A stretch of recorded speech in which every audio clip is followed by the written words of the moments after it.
Könyörű rajtam én hatalmasságom, a te kegyelmességed szerint. Irgalmasságodnak sokasága szerint töröld el az én bűneimet. Egészen most ki engemet az én álnokságomból, és az én vétkeimből tisztíts ki engemet, mert ismerem az én bűneimet, és az én vétkem szüntelen előttem forog.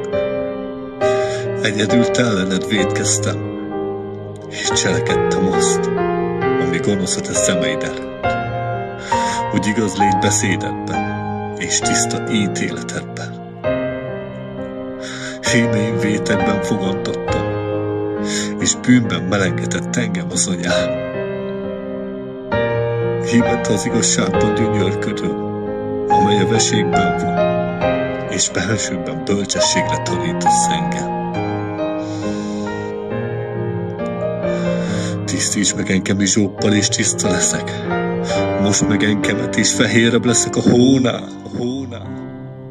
Hallass örömet és vígasságot velem, hogy örvendezzenek csontjaim, ha melyeket összetörtél.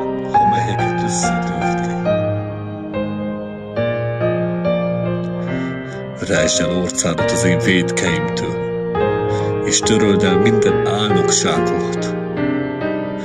Tiszta szíved teremts bennem, ó Elohim, és az erős lelket újítsd meg bennem.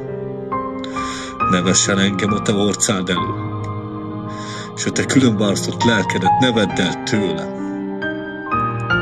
Add vissza nékem a te szabadításodnak örömét, és engedelmesség lelkével támogass engem.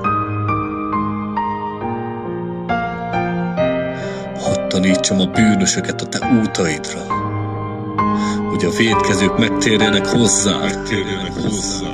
Szabadíts meg engemet a vérrontástól, ó Elohim, szabadításomnak hatalmassága, hogy harsogja nyelvem a te igazságodat.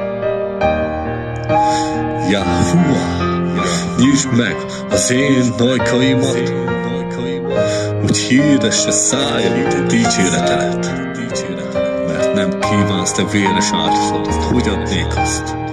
Égő áldozatban sem gyönyörködöm.